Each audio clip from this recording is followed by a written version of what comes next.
Hi there.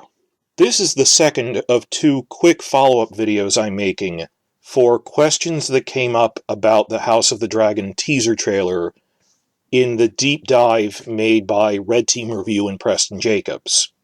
Actually, it wasn't from their hour-long deep dive. It was Red Team Review sent me a direct message over Twitter, and I said, there's actually a quick answer for that. It's not a mistake at all.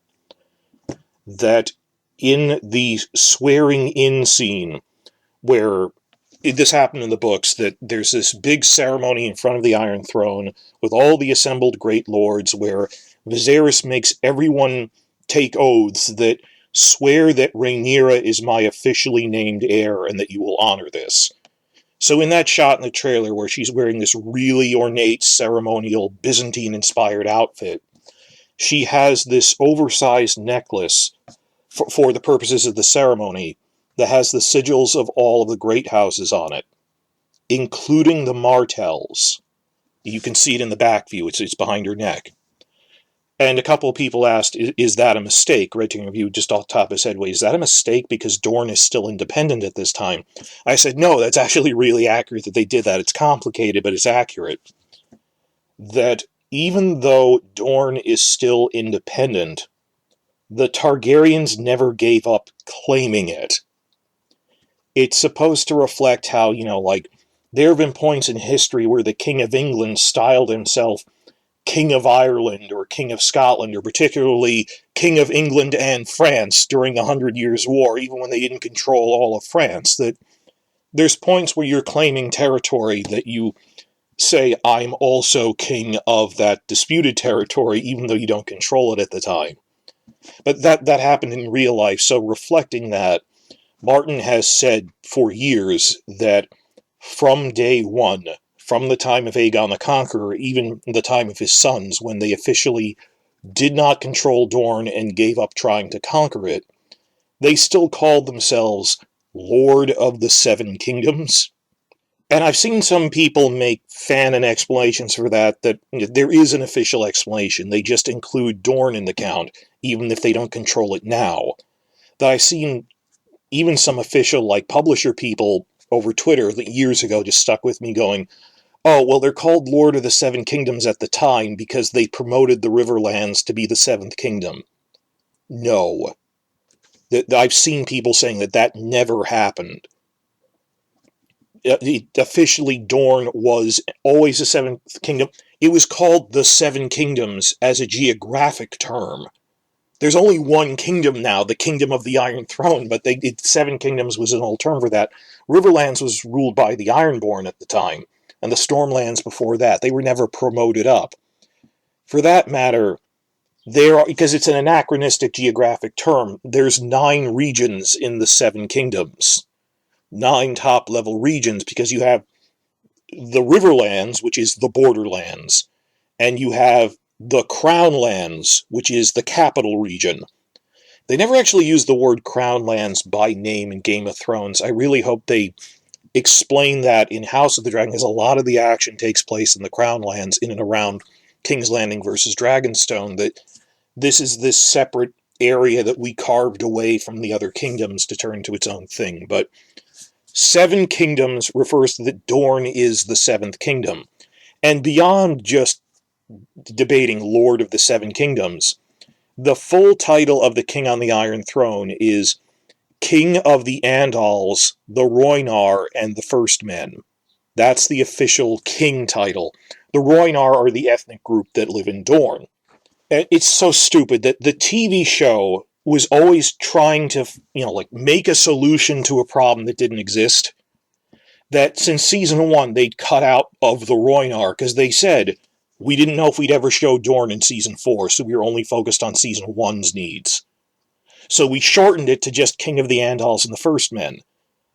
You didn't explain in dialogue what the Andals are in season 1. Why not just... You didn't even...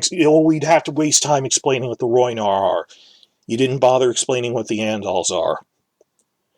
And the most offensive part of this is they kind of forget over time that, because I'm doing wiki work in this, I update the wikis for everything.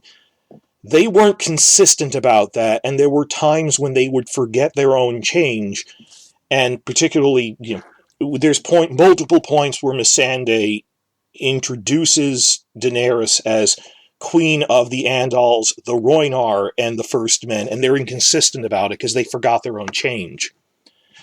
That'll be a big thing when we'll know this in season 1 of House of the Dragon. Will they bring back of the Rhaenyra as well? They should, because it makes no sense to cut it out in the first place. And it's so stupid when some people are going, but it's established as canon. Benioff and Weiss didn't care about their own canon. Why should we, perpetuating their mistakes when even they forget that they made them? Like, only the fans who are really, sticking to but the canon here, it's soft reboot on some of the mistakes, but that's a larger question of will they keep of the Rhaenyra in the title or not. Ignoring the TV show, but just going by the books. Yeah, during this time period, even when Dorne was independent, the Targaryens still claimed Dorne and called themselves Kings of the Andals, the Rhaenyra and the First Men, and Lord of the Seven Kingdoms, which probably, I don't know if it would annoy the Martells or amuse them if they got introduced like that, and like when ambassadors were coming, but I did a quick check of Fire and Blood for the people who were kings before this. Everyone used the full title, Lord of the Seven Kingdoms, King of the Andals, Rhaenyra, and First Men. Aegon I, both his sons and Jaehaerys did that. And as you see on the screen here, with Aegon I in Fire and Blood, it specifically points out he was called Lord of the Seven Kingdoms even though Dorne was still independent because they claim it, but it's an anachronism. So Fire and Blood directly spells out they would claim Dorne in both the wordage and the symbolism. They have the Martell Sigil on their list of all the places we rule, even though they don't. But that's a thing from the books that he put that in because it happened like with England and Ireland, or England and France, or England and Wales for a time. So that Dorne is supposed to be like a mashup of medieval Spain with medieval Wales. That they're like Spain, but they have like Celtic names like Oberyn and Arianne. And like Wales, they're this mountainous region that the initial conquest didn't quite get to. And they're always dealing with the Dornish princes or the Welsh princes, so that's a whole thing. That'll be interesting to see. I don't know how much Dorne would be in this show. They're not really part of the dance because they're independent. If they appear at all, they would appear a bit in season 1 and then later in the Regency stuff after the final season if they have a sequel series. Because they got involved in the war for the Stepstones with Daemon. I think more that they might mention Dorne than actually seeing named Martell characters. If they do, they're not going to be that prominent. I hope they work something in, but I understand the source material just doesn't cover Dorne that much in this time period. And we're getting that Nymeria and the Rhaenyra prequel pilot. Let's hope that turns into a show. I hate the justification of bad writers ruin something. Therefore, no one would want to watch a Dorne show after they turned it into this racist farce. Well, the argument that the audience doesn't understand that's not what Dorne is really like. Therefore, we should never do something. And that's like saying, well, Joss Whedon ruined Justice League. They think the Flash is some guy who falls onto Wonder Woman all the time. Let's never make another Flash project. No, someone made a really bad version of it. That shouldn't poison the well forever. I don't know, but that's entirely in keeping with the books that they would have a Martell Sigil on a necklace of all the great houses that our kingdom rules over, even though they don't.